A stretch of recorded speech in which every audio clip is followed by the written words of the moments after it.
தாய் தமிழ் உறவுகளுக்கு என் அன்பு வணக்கங்கள்.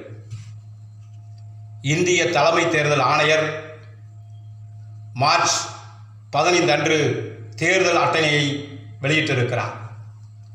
தமிழகம், பாண்டிச்சேரி, மேற்கு வங்கம், அசாம், கேரளா உட்பட 5 மாநில தேர்தலுடைய அட்டவணையை வெளியிட்டிருக்கிறார். தமிழகத்திலே ஏப்ரல் 23ஆம் தேதி வாக்குப்பதிவு என்றும் மே 4ஆம் தேதி என்று வாக்கு எண்ணிக்கை நடைபெறும் என்றும் தேர்தல் அட்டவணை வெளியிட்டிருக்கிறது.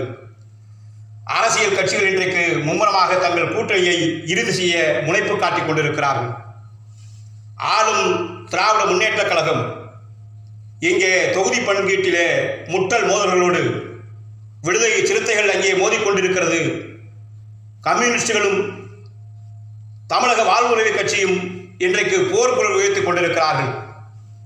திமுகவை பொறுத்தமட்டில் கூட்டணி கட்சியை நம்பியும், ஆட்சி அதிகாரத்தை நம்பியும், பணபலத்தை நம்பியும் இன்றைக்கு களத்தில் இருக்கிறது. இப்பொழுதே அவர்கள் பணப்பட்டுவாடா மற்றும் பரிசு பொருட்களை ஆங்காங்கே குவித்துக் கொண்டிருக்கிறார்கள்.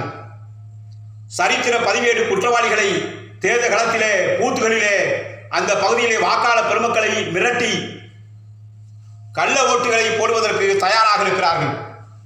தேர்தல் ஆணையம் காவல்துறை அதிகாரிகளை, ஏன் மத்திய ரிசர்வ் படைகளை கண்காணிப்புக்கு உள்ளடக்க வேண்டும்.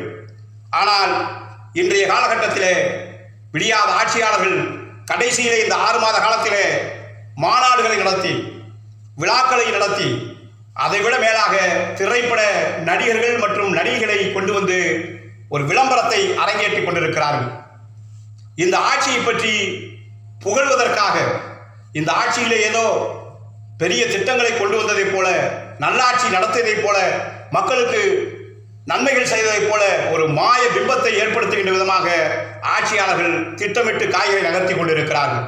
இந்த 5 ஆண்டு காலத்தில் எந்த திட்டம் நிறைவேற்றப்பட்டிருக்கிறது? ஆக ஏமாற்றிக் கொண்டிருக்கிற, மக்களை மயக்கி கொண்டிருக்கிற புதிய திட்டங்களை அடுத்த ஆட்சியிலே அறிவிப்போம் என்று ஏமாற்ற தயாரில் இருக்கின்ற விடியாத ஆட்சியாளர்களுக்கு பாடம் புகட்டுங்கள், முகத்திரை கிழிப்போம். நல்லாட்சி, மக்களாட்சி அமைய நாம் அனைவரும் தயாரில் இருக்க வேண்டும். தமிழ்நாட்டு மக்களே, எச்சரிக்கையாக இருங்கள்.